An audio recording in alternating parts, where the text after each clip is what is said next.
Sir जब मैंने अपनी प्रेपरेशन स्टार्ट करी तो सर मैंने अपने वो मॉक्स दिए थे, तो सर वहाँ पे मुझे डिफरेंस फील हुआ कि जो हमारा कंपटीशन होता है और जो हमारे मतलब जो क्लासेस की वो होती है तो वो थोड़ी सी डिफरेंट होती है। तो सर फिर मैंने वहाँ से यूट्यूब पे सर्च किया और वहाँ पे मुझे फिर सर की वीडियोस मिली और फिर मैं वहाँ से मैंने इंस्पायर होकर फिर सर का वीओडी बैच लिया और फिर वहाँ से मैंने कवर किया सारा सिलेबस।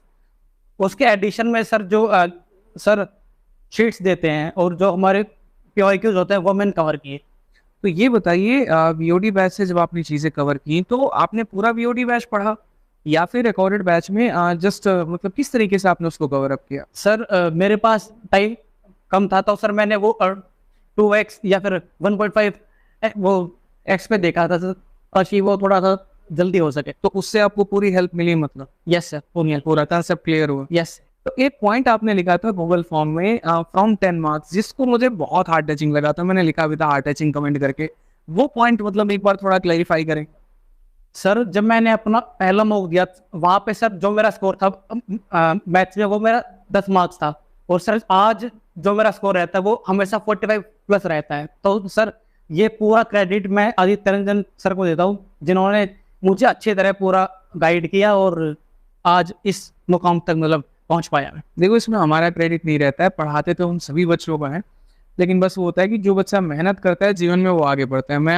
मैंने कमेंट देखा और जितने भी बच्चे थे सबके कमेंट एक से एक हार्ट टचिंग लगे थे। गूगल फॉर्म जो बच्चों ने भरा था बहुत अच्छा लगा। सर मैं बोलता भी हूँ कि गूगल फॉर्म भरा करो, आपसे कॉन्टैक्ट भी गूगल फॉर्म के थ्रू ही हो पाया था।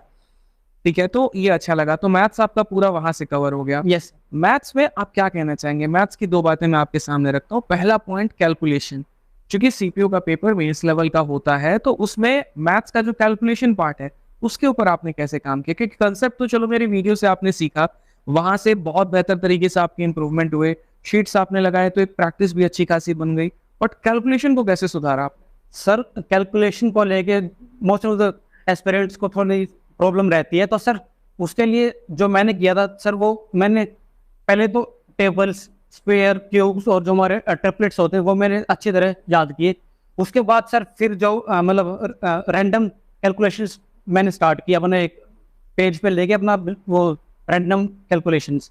और फिर सर मैंने कुछ वैदिक मैथ के ट्रिक्स देखे थे जहाँ पे हम वन लाइन में अपना पूरा कैलकुलेशंस को कर पाते हैं। जैसे ये वैदिक मैथ, थोड़ा सा मुझे इसके बारे में एक्सप्लेन करेंगे? और दूसरा कि एक बच्चे को कहाँ तक का स्क्वायर, कहाँ तक का क्यूब याद करना चाहिए और कितना मतलब मिनट वो फॉलो करे डेली के डेली टाइम के कैलकुलेशंस को? ठीक है, और वो वैदिक मैथ वाला पार्ट भी होती है। सर वैदिक मैथ में लाइक डिजिट सम, यूनिट डिजिट, टेंस प्लेस, जो हमारे ये होती है ये मतलब ऑप्शन को एलिमिनेट करने में हेल्पफुल होते हैं। और सर इसके बाद हमें जो स्क्वायर्स हमें अप टू 30 याद होनी चाहिए, जो सर मैंने की थी। क्यूब्स अप टू 20, ट्रिपलेट्स आपको मतलब 15-20 याद होनी चाहिए, जो हमारे बार बार एग्जाम्स में आते हैं। उसके बाद सर फिर और क्या टेबल्स मैंने सर 30 तक याद की। टेबल आपने 30 तक याद की थी और बाकी डेली आप कैलकुलेशंस अपने हिसाब से यस सर, करते रहते थे। 10-15 मिनट सर मैं। उसके बाद आपने जो सोर्सेस फॉलो किए क्वेश्चन को लेकर, तो किस तरह के सोर्सेस के ऊपर आपका ज्यादा रुझान था? प्रीवियस ईयर या फिर कुछ बने बनाए क्वेश्चंस, कैसे मतलब क्या था? सर मेरा जो मेन फोकस था वो क्लास शीट्स और जो हमारे पीवाईक्यूज होते हैं उस पर मेरा सर मैक्सिमम फोकस था। तो सोर्सेज जो आपने प्रीवियस ईयर के फॉलो किए ठीक है, लेकिन आपने कब से कब तक के प्रीवियस ईयर को ज्यादा महत्व दी, किस साल? सर जो मेरा मेन फोकस था वो आफ्टर जो हमारे 2018 के हैं जो हमारे टीसीएस ने कराए हैं वो मेरा मेन फोकस था। ठीक है, बहुत शानदार। चलिए, तो फाइनली आपने बैच लिया, वहां से कंसेप्ट आपने देखे, उसके बाद आपने खुद से रिग्रेसली जो है वो मेहनत की, प्रीवियस ईयर के क्वेश्चंस लगाए। ठीक है, हालांकि बैच के बारे में आपको मैं बता दूं तो बहुत सारे बच्चों का कमेंट रहता है। जब मैंने पिछला इंटरव्यू भी लिया था उसमें भी काफी बच्चों का कमेंट था। तो देखो, मेरे दो तरह के ही मैथ्स के बैचेस चलते हैं, एक रिकॉर्डेड बैच होता है और एक लाइव बैच होता है। दोनों आरजी विक्रमजीत एप्लीकेशन पर चलता है। Recorded batch most of the toppers का चॉइस इसीलिए होता है क्योंकि उन्हें कम समय के अंदर में पूरा सिलेबस खत्म करना है। अपने हिसाब से 2x 1.5x के हिसाब से वो सभी टॉपिक्स को कवर कर सकते हैं।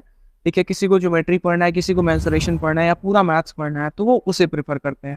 लेकिन एक बेसिक और बिगिनर बच्चा है वो रिकॉर्डेड बैच को ना ले, फिर वो लाइव बैच को ले, जिसके पास आराम से 1.5-2 साल का वक्त है।